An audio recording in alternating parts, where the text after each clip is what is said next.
राजकुमारी मंदाकिनी अपने पिता की इकलौती संतान थी। वो इतनी सुंदर थी कि उसकी सुंदरता के चर्चे अन्य राज्यों में भी थे।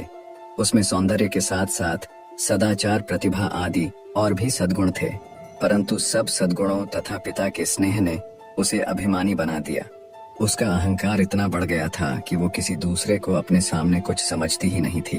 अनेक राजकुमारों ने उससे विवाह करना चाहा, किंतु किसी को वह अपने योग्य माने तब तो। राजकुमारी की अवस्था दिनों दिन बढ़ती जा रही थी। महाराज को लोक निंदा का भय था। लोग कानाफूसी करने भी लगे थे, किंतु राजकुमारी अपने अहंकार में चूर थी। वह किसी भी राजकुमार को देखने तक को भी प्रस्तुत नहीं होती थी। अंत में महाराज ने पड़ोस के युवक राजा रंगमोहन के साथ एक योजना बनाई और घोषणा कर दी कि राजकुमारी के आगामी जन्मदिन पर प्रातः काल जो पुरुष नगर द्वार में पहले प्रवेश करेगा, उसके साथ राजकुमारी का विवाह कर दिया जाएगा, फिर वह कोई भी हो। राजकुमारी का जन्मदिन का दिन आ गया। प्रातः काल नगर द्वार में सबसे पहले आने वाले पुरुष को राजसेवक पकड़ लाए। वह था फटे चिथड़े लपेटे एक भिक्षुक, परंतु वह जवान था, सुंदर था और पूरा अलमस्त था। उसके मुख पर एक अलग ही तेज नजर आ रहा था। महाराज ने राजपुरोहित को बुलवाया और बिना किसी धूमधाम के भिक्षुक के साथ राजकन्या का विवाह कर दिया। राजकुमारी चिल्लाई और रोते रोते उसने अपने सुंदर नेत्र लाल बना लिए। किंतु आज उसके पिता निष्ठुर बन गए थे। उन्होंने पुत्री के रोने चिल्लाने पर ध्यान ही नहीं दिया। भिक्षुक को केवल 5 स्वर्ण मुद्रा देकर उन्होंने कहा, तू अपनी पत्नी को लेकर मेरे राज्य से शीघ्र निकल जा, और याद रखना, यदि फिर तू या तेरी पत्नी मेरे राज्य में आए तो प्राण दंड दिया जाएगा। चलो मंदाकिनी। भिक्षुक ने राजकन्या को पकड़ा और चल पड़ा। रोती बिलखती राजकुमारी उसके साथ जाने को विवश थी, परंतु भिखारी ज्यों का त्यों प्रसन्न था। वह पत्नी के रोने पर ध्यान दिए बिना गीत गाता चल रहा था। राजकन्या को पैदल ही पिता के राज्य से बाहर जाना पड़ा। भिखारी उससे मधुर भाषा में बोलता, उसे प्रसन्न करने का प्रयत्न करता। पर्याप्त दूर जाने पर जंगल में नदी किनारे एक फूस की झोपड़ी में दोनों पहुंचे। भिखारी ने कहा, अब यही तुम्हारा घर है। तुम्हें स्वयं अब जंगल के पत्ते और लकड़ियां लानी पड़ेगी। कंदमूल जो कुछ मिलेगा उसे उबाल कर खाना पड़ेगा। पास के गांव में लकड़ियां बेचने जाना होगा। मैं भी जितना बन सकेगा तुम्हारी सहायता करूंगा। राजकन्या के लिए यह जीवन बहुत दुखद था, किंतु विवशता सब करा लेती है। उसे एक ही सुख था कि भिखारी उसके साथ बहुत प्रेमपूर्ण व्यवहार करता था। कुछ दिन ऐसे ही बीत गए। फिर एक दिन भिखारी ने झोपड़ी छोड़ दी और मंदाकिनी को लेकर वह एक गांव में आया। वहां वे दोनों एक खंडहर जैसे घर में रहने लगे। भिखारी कहीं से कुछ पैसे ले आया और उससे उसने मिट्टी के बर्तन खरीदे। पत्नी से कहा, इन बर्तनों को बाजार में ले जाकर बेच आओ। किसी समय जो राजकन्या थी, उसके लिए सिर पर बर्तन उठाकर बाजार में जाना बड़ा कठिन काम था, किंतु मरती क्या करती, उसे जाना पड़ा। भिखारी ने उसे स्पष्ट कह दिया कि यदि उसकी आज्ञा का पालन न करना हो तो वह मंदाकिनी को छोड़कर चला जाएगा। बेचारी मंदाकिनी बर्तन सिर पर उठाकर बाजार गई। उसे बर्तन बेचना तो आता नहीं था, दूसरों से नम्र व्यवहार करना भी नहीं आता था। बाजार में बर्तन रखकर वह उनके पास खड़ी रही, क्योंकि जमीन पर बैठना उसे बहुत बुरा लग रहा था। उसे कुछ ही देर वहां खड़े हुए हुई थी कि एक घुड़सवार युवक बाजार में आया। उसने मंदाकिनी से बर्तनों के दाम पूछे। मंदाकिनी ने रूखे स्वर में दाम बताए तो घुड़सवार लौट पड़ा। मोड़ते समय उसका घोड़ा भड़क उठा।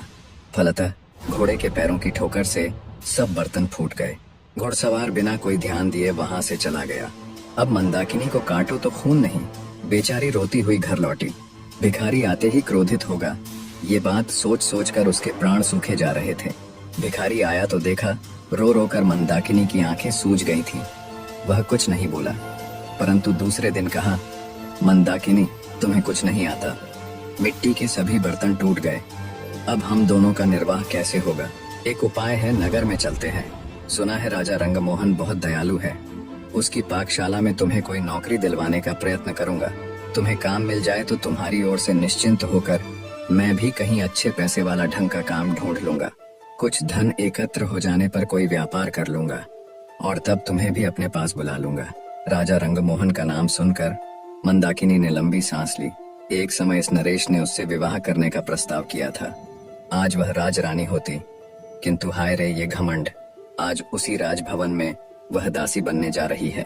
जाने के अतिरिक्त कोई दूसरा रास्ता नहीं था। मंदाकिनी नगर में गई और राजा की पाकशाला में उसे नौकरी मिल गई। भिखारी उससे विदा होकर कहीं चला गया। मंदाकिनी का गर्व नष्ट हो गया था, उसका स्वभाव बदल गया था। अब वह अत्यंत विनम्र, परिश्रमी और सावधान सेविका बन गई थी। रसोई घर की अध्यक्षा रंभा कुमारी उसके कार्य से अत्यंत संतुष्ट थी। बसंत पंचमी आई। राजा रंगमोहन का जन्मदिन था। सभी सेवकों को इस दिन नरेश अपने हाथ से पुरस्कृत करते थे। दूसरी सेविकाओं के साथ मंदाकिनी को भी राजसभा में जाना पड़ा। जब सब सेवक पुरस्कृत हो चुके और सब सेविकाएं भी पुरस्कार पा चुकी, तब उसे पुकारा गया। वह हाथ जोड़े, मस्तक झुकाए राज सिंहासन के सामने खड़ी हो गई। नरेश ने कहा, मंदाकिनी, मैं तुमसे प्रसन्न हूँ। तुम्हें तो मैं अपनी रानी बनाना चाहता हूँ। मंदाकिनी चौंक पड़ी। महाराज, आपको ऐसी अधर्मपूर्ण बात नहीं करनी चाहिए। मैं परस्त्री हूँ। क्या हुआ जो मेरा पति भिक्षुक है? मेरा तो वही सर्वस्व है। उसे छोड़कर मैं दूसरे किसी की सोच भी नहीं सकती। वही मेरा स्वामी है। आपकी मुझ पर बहुत कृपा है, तो इतना अनुग्रह करें कि मेरे पति का पता लगवाकर उसे बुला दें। मैं पाकशाला में सेवा करके प्रसन्न हूँ। महाराज रंगमोहन चले गए और थोड़ी देर में वह भिखारी राजमहल से निकला। मंदाकिनी उसे देखते ही दौड़कर उसके पैरों पर गिर पड़ी। भिखारी मुस्कुराया और बोला, मंदाकिनी, मुझे ध्यान से देखो तो तुम्हें मुझ में और रंगमोहन में कुछ सादृश्य नहीं मिलता। भेद खुल चुका था।